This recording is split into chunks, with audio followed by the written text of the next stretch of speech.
গত কয়েকদিন আগে হরিণঘাটার বিজেপির বিধায়ক অসীম সরকার বাবু যে কথা বলেছেন, সেই কথা দ্বারা এলাকায় হিংসা ছড়াতে পারে, দাঙ্গা হতে পারে, মারামারি হতে পারে, খুনোখুনি হতে পারে, এলাকা ধ্বংস হয়ে যেতে পারে।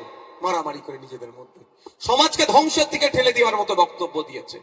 এতক্ষণ মমতা ব্যানার্জির উচিত ছিল রাজ্যের মুখ্যমন্ত্রী, আমাদের অভিভাবিকা তো উনি, আমার অভিভাবিকাটা মাথায় রাখবেন। আমি ওনার চরম বিরোধী, কিন্তু আমার অভিভাবিকা মানতে আমি বাধ্য, কারণ মানুষের ম্যান্ডেটে উনি পৌঁছেছেন। উনি আমাদের সবার দায়িত্ব ওনার মাথায় অর্পণ করেছে মানুষ ভোট দিয়ে। তো ওনার উচিত ছিল এতক্ষণ ওনার নামে অভিযোগ দায়ের করে পুলিশ সুমোটো করে ওনাকে তুলে জেলের মধ্যে রাখা। আর একটা দৃষ্টান্ত তৈরি করতে পারলে দ্বিতীয় কেউ কোন ধর্ম সম্পর্কে বাজে মন্তব্য করতে পারবে না। কিন্তু আমরা দেখলাম তার বিরুদ্ধে কোনো ব্যবস্থা গ্রহণ করেনি। আমি দু একটা দিন অপেক্ষা করছিলাম রাজ্য সরকার কি ব্যবস্থা গ্রহণ করে, কিন্তু ব্যবস্থা গ্রহণ করেনি। সেই ব্যবস্থা গ্রহণ করতে হচ্ছে কাকে? ভাঙড়ের বিধায়ককে। আমি লিখিত অভিযোগ এফআইআর করেছি অসীম সরকারের বিরুদ্ধে। তিনাকে প্রমাণ দিতে হবে। তিনি যে কথা বলেছেন একাধিক ধারাকে উল্লেখ করে আমি জানিয়েছি থানাকে, প্রশাসনকে জানিয়েছি কি কি হিংসা হতে পারে, কোন কোন সেকশনকে ভায়োলেট করেছে, বিএনএস এর কোন কোন সেকশন অনুযায়ী তার বিরুদ্ধে মামলা হওয়া দরকার, সমস্ত বিষয়টা উল্লেখ করেছি। মমতা ব্যানার্জি তার পুলিশের যে কাজটা করার দরকার ছিল, ভাঙড়ের বিধায়ক হিসাবে আমি সে কাজ করেছি। এরপরেও যদি ব্যবস্থা গ্রহণ না করে আমি আপনাদের জানিয়ে দিতে চাই আমি আইনের দ্বারস্থ হব, কোর্টের মাধ্যমে এটা আমি বোঝাপড়া করে দেব। কারণ সংবিধান যেখানে ধর্মচারণের স্বাধীনতা দিয়েছে, ধর্ম পালনের স্বাধীনতা দিয়েছে, ধর্মীয় কাজকর্ম করার স্বাধীনতা দিয়েছে, সংবিধান কোন জায়গাতে অন্য ধর্মকে নিয়ে কুরুচিকর মিথ্যা অভিযোগ, যে অভিযোগ তুললে ধর্মে ধর্মে আঘাত লাগতে পারে, হিংসা ছড়াতে পারে, এই ধরনের কথা বলার স্বাধীনতা দেয়নি। ফ্রিডম অফ স্পিচের স্বাধীনতা দিয়েছে, কিন্তু ফ্রিডম অফ স্পিচের নামে কোন ধর্মকে নিয়ে, কোন মানুষকে নিয়ে, কোন জাতকে নিয়ে, কোন ঠাকুরকে নিয়ে, কোন দেবতাকে নিয়ে, কোন যিশুকে নিয়ে, কোন বিষয়কে নিয়ে অশ্লীল মন্তব্য, মিথ্যা মন্তব্য, যে মন্তব্য দ্বারাই সমাজে বিশৃঙ্খলা হতে পারে, এই বলার স্বাধীনতা কিন্তু নাই। তাই যদি প্রশাসন এর বিরুদ্ধে, মমতা ব্যানার্জি যদি এই অসীম সরকারের বিরুদ্ধে ব্যবস্থা না গ্রহণ করে, তার বিরুদ্ধে আমি প্রয়োজনে আদালতে যাব, মামলা করব এবং আইনের মাধ্যমে বুঝে নেব। কিন্তু প্রশ্ন এখানে আমাকে কেন যেতে হবে? কেন সাধারণ মানুষকে রাস্তায় নামতে হবে? সরকার তাহলে কাজ কি? সরকারের কাজটা কি? এই ধরনের অবাঞ্ছিত মন্তব্য যারা করছে তাদেরকে আইনত ব্যবস্থা করা। তবে একটু জানিয়ে দিতে চাই, শুধু অসীম সরকার নয়, কালকে কেউ যদি হিন্দু ধর্মকে নিয়ে, খ্রিস্টান ধর্মকে নিয়ে, দেবত্ব সম্পদ, দেবদেবীকে নিয়ে বা কোনো বিষয়ে যদি এই ধরনের অবাঞ্ছিত মন্তব্য করে, আপনাদের আমি বলে যাই ভাঙড়ের বিধায়ক হিসাবে তার বিরুদ্ধে আমার আইনি লড়াই থাকবে, কলমের লড়াই জারি থাকবে, তাকেও ছেড়ে কথা বলবো না। শুধু মুসলিম সমাজকে বলেছে বলে, তাই কুরআন শরীফকে বলেছে বলে অভিযোগ দায়ের করেছে এটা নয়। আমি ভাঙড়ের বিধায়ক থেকে আজকে আপনারা ভাঙড়ের বিধায়ক মানুষের দায়িত্ব দিয়েছে, রাজ্যের বিধায়ক আজকে বানিয়ে দিয়েছেন, রাজ্যে ছুটতে হচ্ছে। আপনারা দেখেছেন আমি বিদ্যুৎ মন্ডল, সে একদম দলিত বাড়ির ছেলে, তাকে খুন করা হয়েছিল, তার বাড়ি পৌঁছে গিয়েছিলাম, রুমা রায়ের বাড়িতে পৌঁছেছিলাম, আদিবাসীদের বাড়ি ঘর তো জ্বালিয়ে দিয়েছিল চোপড়াতে, সেখানে পৌঁছেছিলাম, আনিসের বাড়ি পৌঁছেছিলাম, বকটুয়েছে 11 জন মুসলমানকে খুন করলো, তার বাড়ি পৌঁছেছিলাম। আমি জাত ধর্ম বর্ণ দেখি না। তাই অসীম সরকার আজকে কোরআন শরীফ নিয়ে বলেছে বলে আমি শুধু তার বিরুদ্ধে মামলা করে ক্ষান্ত হব না, এই বার্তা আমি দিতে চাই। আগামী দিনে যদি কেউ, আজকের পর থেকে যদি কেউ কোন ধর্ম নিয়ে, কোন জাত নিয়ে, ধর্মগ্রন্থ নিয়ে মিথ্যাচার ছেড়কার করে, তাকেও ছাড় হবে না, আইনের মাধ্যমে বুঝে নেওয়া হবে। কিন্তু আমার প্রশ্ন থেকে যাচ্ছে এখানে রাজ্য প্রশাসন কি করছে, রাজ্য সরকার কি করছে? Naushad Siddiqui fake STSC certificate বাতিল করতে হবে, রাস্তায় নামলে ধরে জেলে ভরে দিচ্ছ। ওয়াকফ সম্পত্তি বাঁচাতে হবে, রাস্তায় নামলে ধরে জেলে ভরে দিচ্ছ। ওবিসি সার্টিফিকেটের পুনর্বহাল করতে হবে বললে রাস্তায় নামলে ধরে জেলে ভরে দিচ্ছ। এসআইআর নিয়ে নাগরিক হয়রানি বন্ধ করতে হবে বললে রাস্তায় নামলে ধরে জেলে পুরে দিচ্ছ। কৃষকদের স্বার্থে রাস্তায় নামলে ধরে জেলে দিয়ে দিচ্ছ। আর এই ভাঙড়ে ওয়াকফ নিয়ে আন্দোলন করার জন্য মিথ্যা 3000 ছেলের মামলা দিয়ে দিলে আমরা তো কেউ দোষের সাথে যুক্ত নয়। আমরা তো কি বলছি, ক্যামেরা সিসিটিভি ফুটেজ বার করো, গাড়িতে কি আগুন লাগিয়েছে তাকে দেখে ধরো।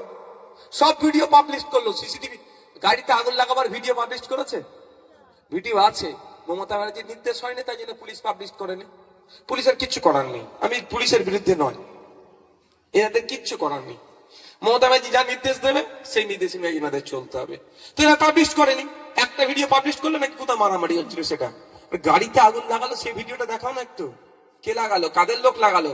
মিনাখা থেকে লোক আসছিল না, ক্যানিং পূর্ব থেকে এসেছিল না, হাড়োয়া থেকে এসেছিল, সব আমরা কম বেশি খোঁজ নিয়েছি, কিন্তু ফুটেজ আমাদের কাছে নাই। যারা লোক পাঠাচ্ছে তারাও তো ভালোবাসার মানুষ, এক কোনো না কোনো দিক থেকে জয়েন্ট তো আছে। তাহলে কত নামে 3000 ছেলের নামে মিথ্যা মামলা দিয়েছে, সব জামিন আমরা করিয়েছে যাদেরকে অ্যারেস্ট করেছিল, আর আমার নামে 5টা মামলা দিয়ে দিল। আমি কি সেই দিন ভাঙড়ে ছিলাম? আমি ছিলাম কোথায়? আমি ছিলাম শিয়ালদা থেকে একটা র্যালি নিয়ে যাওয়ার কথা, আমাদের মাঝপথে আটকে দিল, আমরা রামলীলা ময়দান অব্দি গেলাম। একটা ওই র্যালিতে একটা কোন ইনসিডেন্ট ঘটেছিল বাজে? তাহলে আমি শান্তিপূর্ণ করে নিয়ে গেছি, এখানেও শান্তিপূর্ণ হতো, আপনারাই লোক লাগিয়ে দিয়ে অন্যায় করলেন। তাহলে এই মমতা ব্যানার্জি যখন ওয়াকাফ নিয়ে আন্দোলন করতে যাচ্ছে, তাদের নামে মিথ্যা মামলা দিয়ে জেলে রাখছে। আর সেই মমতা ব্যানার্জির আমলে পশ্চিম বাংলায় কুরআন শরীফকে অবমাননা করছে, ধর্মগ্রন্থকে অবমাননা করছে, সংবিধানকে আঘাত দিচ্ছে, তার জন্য তার বিরুদ্ধে ব্যবস্থা গ্রহণ করছে না। কোন জায়গায় আমার মনে হচ্ছে না মিলে মিশে চলার চেষ্টা করছে, কোন জায়গায় এটা তুমি রাখো ওটা আমি রাখবো, এই চলছে। তবে একটা কথা ভাই, রাজনৈতিক পরিচয় আছে, থাকবে আলাদা, সেটাতে কোনো কনসিডার আমি করতে বলছি না, কিন্তু একটা জায়গায় আমাদের পরিচয় এক থাকা দরকার। যে কোনো ধর্মের বিরুদ্ধে কথা বললে, সে ইসলাম ধর্ম হতে পারে, হিন্দু হতে পারে, খ্রিস্টান হতে পারে, জৈন হতে পারে, পার্সি হতে পারে, যে কোনো ধর্ম বন্য জাত তুলে যদি কেউ কথা বলে, তার বাংলায় জায়গা হবে না। এই বাংলা রবি ঠাকুরের বাংলা, কাজী নজরুলের বাংলা, ফুরফুরার পীর আবু বকরের বাংলা। এই বাংলাতে কোন সাম্প্রদায়িক শক্তিকে আমরা মাথা চাড়া দিতে দেব না। এই বাংলা তাহের সাহেবের বাংলা, এই বাংলায় আমরা কাউকে মাথা চাড়া দিতে দেব না, সাম্প্রদায়িক শক্তিকে। ধর্ম, বর্ণ, জাত, রাজনৈতিক পরিচয় থাকবে, ওটা থাকবে। সামাজিক ভাবে আমরা এই বাংলার কেউ যদি অবক্ষয় করতে চায়, তাকে আমরা আটকাবো। এই ঐক্যবদ্ধ আমাদেরকে হতে হবে। এখন দেখার বিষয় মমতা ব্যানার্জির পুলিশ কি ব্যবস্থা গ্রহণ করে। নিজে থেকে তো ব্যবস্থা গ্রহণ করেনি, আমরা যাতে ব্যবস্থা গ্রহণ করে এগিয়ে গিয়েছি, এফআইআর করেছি, সে অভিযোগ দায়ের করেছি, এফআইআর হিসেবে ট্রিট করুক, করে এর বিরুদ্ধে আইনত ব্যবস্থা নিক। আমি আপনাদের কথা দিয়ে যাচ্ছি, ভাঙড়ের বিধায়ক হিসাবে আমি কিন্তু এটাতে কনসিডার করব না। আমি এর আগে অনেক ক্ষেত্রে, আপনি প্রশ্ন করতে পারেন, এর আগে অনেকে বলেছে বিষয়টা, আপনি এখানে রিয়াক্ট করেননি। সত্যি বলছি, আমি বিষয়টা দুটো কারণে রিয়াক্ট করিনি। ওই সেইভাবে যে এটা হয়তো মানে বলে ফেলেছে, দিশটা থেকে তিনি বলে ফেলেছে, একটা হিট অফ দ্য মোমেন্ট, উচিত হয়নি, তিনি ক্ষমা চেয়ে নেবেন বা ভুল স্বীকার করে নেবেন। আর দ্বিতীয় হচ্ছে পুলিশ প্রশাসন ব্যবস্থা গ্রহণ করবে, ওই জন্য আমি রিয়াক্ট করিনি। কিন্তু দেখছি আজকাল এটা বেড়ে চলেছে, এটা বেড়ে চলেছে, এই বেড়ে চলাটা আটকাতে হবে। সেজন্য আমি আজ থেকে এখানে ওয়াদা করে যাচ্ছি, যে কোনো ধর্মের বিষয়ে, যে কোনো ধর্মের বিষয়ে একটা যদি কেউ খারাপ মন্তব্য করে, তার বিরুদ্ধে কেউ থাকুক আর নাই থাকুক, দেবে নওশাদ সিদ্দিকী অভিযোগ করছে, তার বিরুদ্ধে আইনি লড়াই করছে, ছেড়ে কথা বলবো না। আমরা ধার্মিক মানুষ, আমার ধর্মীয় বিশ্বাস, আমি ইসলাম ধর্মের অনুসারী, আমার ধর্মীয় শিক্ষা হচ্ছে নিজের ধর্মকে পালন করো, অপর ধর্মকে রেসপেক্ট করো। তো আমি আমার ইসলাম ধর্মকে পালন করব। হিন্দু ধর্মকেও যদি কেউ আঘাত দেয়, রেসপেক্টের জায়গা থেকে আমি তার বিরুদ্ধে আইনত ব্যবস্থা গ্রহণ করব। সকলে